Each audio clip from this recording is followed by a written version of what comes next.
Hello to the chicos and the chicas. Today we are going to do a book review, and on the menu today is going to be Joel Benjamin's Chessboard Combat. The give and take of chess tactics is the subtitle down there.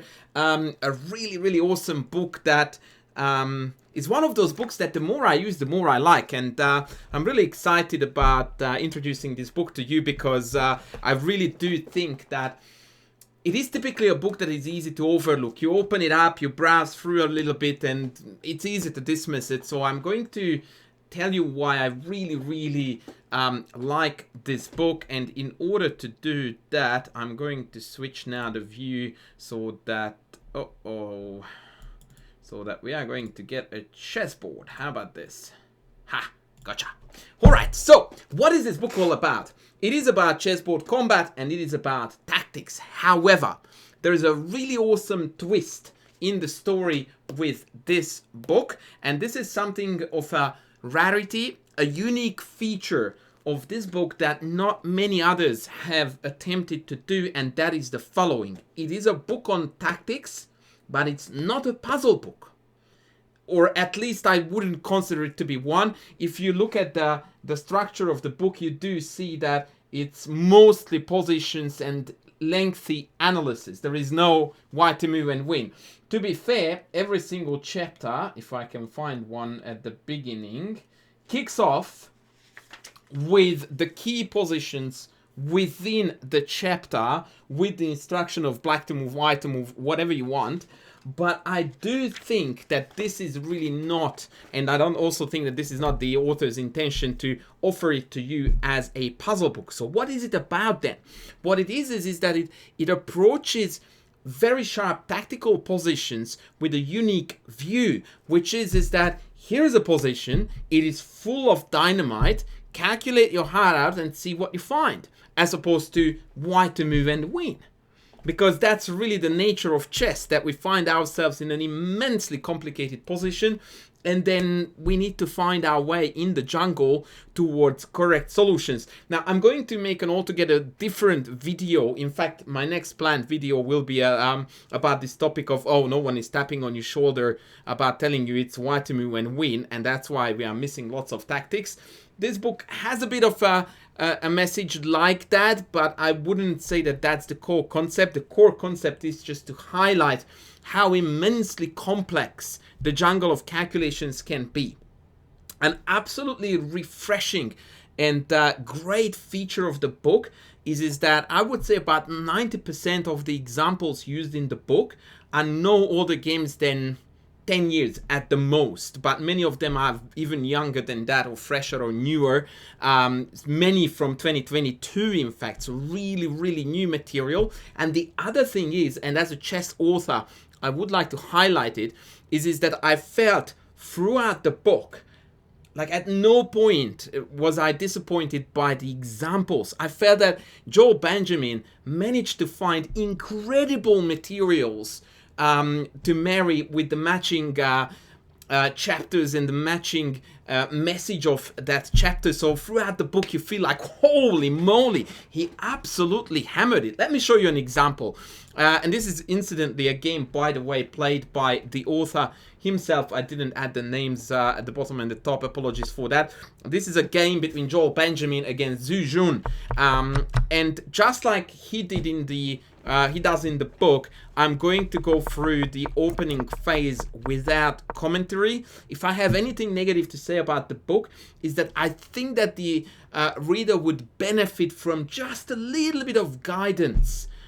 Just a couple of odd notes here and there in the opening. For example, he's saying that black, having allowed a5, meant that white had the upper hand from very early on and managed to build a dominant position where queenside center, kingside is in white's hand, and so it was a game where white had the upper hand throughout the opening and in the early phases of the middle game. That, in my opinion, would have made the difference, but hardly a real criticism. Anyway, I'm going to get to the point, which starts here. And after queen e8, he offers the first commentary saying that rook a8 is begging to be played with a basic checkmating pattern. The game is essentially over. And if you play this with white, that is exactly your impression. You go like, yeah, it's all over, red rover. Hello, I play rook a8, they take, I go knight e7 check. The king goes to h7, and although I do not have mate on h3, but I'm going to play queen g3 or something to that effect. And yeah, queen g3 in fact, and queen h3 mate is unstoppable. See ya, wouldn't want to be ya. Yeah? And if that is your calculation, that's fine. That would be mine too. Now I'm going to show you how much more stuff there was to this puzzle than that. And this makes this game so utterly beautiful. Check this out. Rook a8, check, king h7, queen g3. You needed to see in your calculation that d5 was guarded by the knight, obviously. And so now you go like, yep, we just won the game, thank you. The game is over. If the bishop vacates the g7 square, that is still a stock standard checkmate pattern. So at this point, many of us would expect resignation. Nay, nay. Opponent goes knight f6. Huh, that's a bugger. Because now after check, we have got knight h5. More importantly, the very natural g takes f6 loses on the spot for white. Hello? G f6, bishop f6, rook takes f6, queen a1 check, and thanks for coming. Come again. I just lost the game. Note that there is no mate in the end, by the way, because queen rook cover together the h-file, so queen h3 check is sufficiently met by either queen or rook h4, so there is no mate on h6. Wow, okay, so we go like, ooh, okay, that's serious. Now, optimally, would want to see this before you play rook a8, yeah? Which is, by the way, is not suggested by the author, unlike it is in the Ramesh calculation book. So the author doesn't necessarily, you know, rub it in, so to speak, that, oh, by the way, if you played rook a8 and you hadn't seen knight f6, then consider yourself, you know, consider the puzzle fail. Because it's not approaching the whole topic as a white to move and win. And I'm not saying that Ramesh is wrong in doing so. I really like his approach. But here we are approaching this from a just more of an aesthetic point of view, I suppose, in the book. And that is that, yeah, white had a tactic, but look at what black has here. Like, hello, that's a pretty epic tactic and no less impressive than what white is doing. But let me proceed so that allow me to introduce the rest. Rook f6 is the correct response. Wowzers, the big difference is that now after bishop f6 we have got mate. And queen check is irrelevant because I can just dodge it or bishop back and we will be fine. That's what was played in fact. Queen d1. Dang it. No mate again. If we go queen h3, queen h5. Really, really tenacious defense by the Chinese world champion, lady, female world champion, just to be clear of who I'm talking about, Zhu Jun. Rook f3, really awesome move again. We are blockading the queen's path to h5, and we are threatening queen h3 mate. Surely, now it's time to go and hit the canteen and celebrate this nice attack and this nice victory. Nope. She plays bishop h6. Black just wouldn't go away. And here comes an absolutely sensational strike, which is so easy to fall for. And that is one of the core points of the book, the give and take of tactics. That, yeah, white has played a marvelous tactical sequence here, but if you try to crown your efforts with queen h3, it's black who gets the last laugh with a sensational, I would like to call, counter checkmate on the board. Oops. Yeah, so turns out that even here, white must be very vigilant. And in fact, white was vigilant and took on h6, accepting the material superiority rather than going for mate that wasn't there. And now things more or less iron out and white is just completely winning. That said, at this point, the author says that due to time pressure and team match situations, he decided to keep it very clean with rook d3, and indeed he went on to win with rook d3. But then he adds that he did see knight f7, queen d5, knight g5, king h6, but he was concerned about the pin on the rook that made the conversion of this position a little bit difficult. And if you think that, this is bollocks, we just go check, they go here, and then I go check, and they go here, and then I go check, they go here, and then we just win the piece. What's so difficult about this? Then I'm telling you that this line throws away the victory irreparably, because now black has g5, and again, it is black who is laughing last due to a tactical strike. Because all of a sudden, due to the pin, we can't move the f4 bishop, the check is irrelevant, the king just dodges it, and lo and behold, dead draw. Dead draw. So his spidey senses were right. That being said, white does have a win. It is just that it's not this check, it's this check that needs to be played, completely denying the pin. And now, of course, the f4 rook is still pinned, so rook f4, rook g4, excuse me, is not an option. And if the king goes literally anywhere, f4 now drops for free. And that's gonna be it. Probably king h6, bishop takes f4 is the cleanest variation. King goes away, and then we can even check down the rook or the queen, whichever is appropriate. So that is it. And that, in essence, gives you a marvelous summary of what this book is full of. Really rich, entertaining, extremely sharp positions, really well explained, and really well commented or commentated by the author. Can't help myself but show you two other examples that were very close to my heart. And one more thing that I forgot to tell you. Not only does he use recent examples, but the vast majority of his examples are from the very, very top of chess. E.g., Vasily Ivanchuk against Wei Yi. That's like 2700 rating average. Once again, I will blitz through the opening.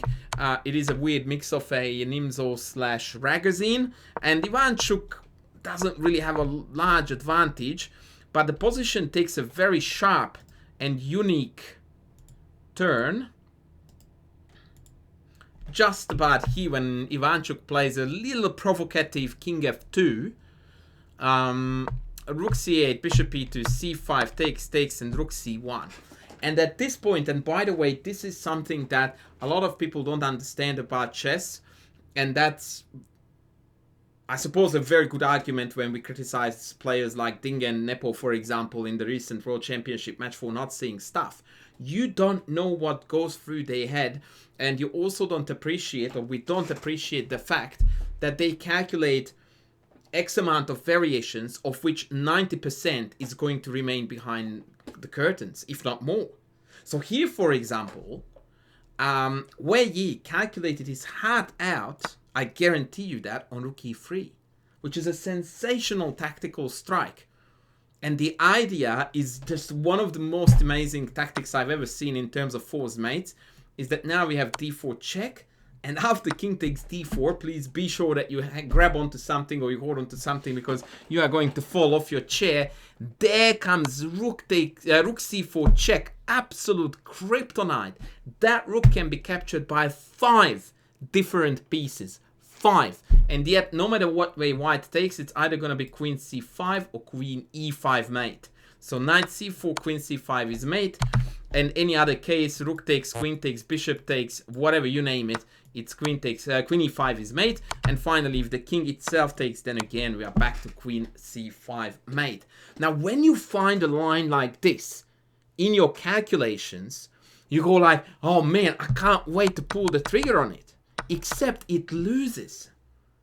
And it loses by force, because after rook takes e3, bishop takes f6, an in-between move, a Zwischenzug, as the Germans taught us, foils the party.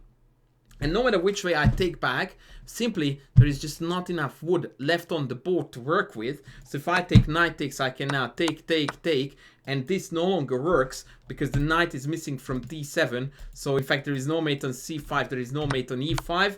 And if I take back with the g-pawn on f6, then rook takes c5 first is the cleanest way to convert. And after knight takes, I can take now with the queen on e3. But I'm pretty sure that bishop takes, g takes, king e3 also does win.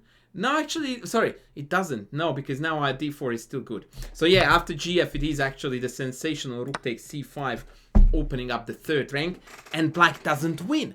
And black saw all of this. But that's when the hubris kicked in, because where he really wanted to go for this, and so he did the most logical thing, which was to play g5 to disallow bishop takes f6. However, after bishop g3, the scenery is changing again, because now the bishop covers the e5 square, and so after rook e3 played in the game, white simply wins, white take, and now rook c4 is not gonna cut it, because when I take back with rook or queen, there is no mate on e5. Despite all this, where you went for this, thinking there is no way that a king on d4 can survive. But the sad reality is that it can. And the reason for that is quite mundane, really. And that is that the knights are simply not in checking range of the king. And so, whilst the vast majority of squares around the king are covered, there is no piece to deliver the deadly blow. He played, not that. He played rook e5 here. But after bishop d3, and it's quite insane, by the way, how Ivanchuk just casually plays regular chess with a king on d4. He starts trading pieces, or rather chasing them away, even takes on b7, and believe it or not, there is nothing that can touch this king on d4, and goes on to win in a mere few more moves. This was the point actually when Wei Yi resigned. Simply there is not enough wood on the board to win with. There was one nice line. No, I think that was it. Yeah, that was all of it. And yeah, it just, yeah, what a game. And it really makes you appreciate the amount of and the quality of calculation that 2700s do, because once again, where he calculated all this mate, and then he realized bishop f6 was the fly in the ointment. He tried to correct it, but the position simply is not allowing that. But imagine how many people would go past this, both with white and black, completely oblivious to the insane give and take of tactics in chess. Let me conclude with a lovely example of a very recent game that went absolutely viral in multiple YouTube channels and in the social media in general. Wesley So against Hrant Melkumyan. Once again, the rating average is 2700. That was played in the recent Olympiad in Chennai, and it was that very famous game where Wesley here played rook e3. Not good, by the way. Rook e2 was correct. And then after e5, bishop h6, e4, he uncorked this sensational mate sequence of rook e4, and that was the point when Hrant realized that DE would allow an absolutely delightful checkmate, like so. Now, I don't want to rain on Wesley So's parade, and I don't think that the book intended to do it either. But if we want to do justice to this game and to the players, and most importantly to objectivity, we must admit that this whole entire combination was built on a mirage. It was an illusion. It's not there. And the reason for that is a very simple find, actually. Well, in hindsight, everything is very simple. All that black needed to do after bishop h6, which at the best of times is a bluff, by the way, or perhaps a mutual blunder, is to play bishop f8. Actually, I don't want to call it a bluff because, yeah, players of this level bluff extremely rarely. I think it was a mutual oversight. Bishop f8. And black is completely dominating the board because of a beautiful counter tactic. You got that right. The give and take of tactics. Now it's the take. Because after bishop takes, black then plays e4. Now the whole entire rucksack shebang just doesn't work. Forget about it. Best you can do is to just go like, yep, alright, guilty as charged, we will go away. And after rook f8, bishop b5, pawn f5, the tables completely turn, and black is, yeah, in a commanding lead with a deadly kingside attack based on the f4, f3 push. Sensational position for black. And that, I dare say, was not featured in many of the games that reported in the report, sorry, that reported about or analyzed this game. because of course we all are super excited about queen sex, and so am I, but objectivity plays an equally important role in our chess games, especially when it's not the classic case of white to move and win, but the classic case of, hey, it's your clock that is ticking, what will you do? And with that, I'm going to conclude the review once again. This is Joel Benjamin's Chessboard Combat, the give and take to chess tactics. Two quick closing thoughts. One, is that who do I recommend this book to? Well, I would say that above 1700 FIDE, anyone who really likes to engage with fun, well-written, engaging chess books that deal with tactics and calculation in general. And I especially recommend this to chess coaches, because as a coach you have access to the full picture, so you can then choose the ways how you present the position, whether you turn it into a puzzle or whether you turn it into a calculating exercise where you go like, bishop h6 was played, is e4 correct or not, is there a better move for black? So there are so many ways how you can utilize what's in the book if you are a chess coach, but once again, individuals can use it to very, very great effect as well. So overall, I absolutely do love this book. A sensational collection of examples, really well presented. Kudos to Joel Benjamin and New In Chess Publishing. A really, really great book. I couldn't wait to get this review released, because yeah, I do think that was a marvelously put together book, and I have been enjoying it greatly, and I hope you will too. On that note, guys, I'm going to call it off. Thank you very much for tuning in. Please don't forget to like, to sub, to comment, and to super thank me if you can, and I will see you in the next video.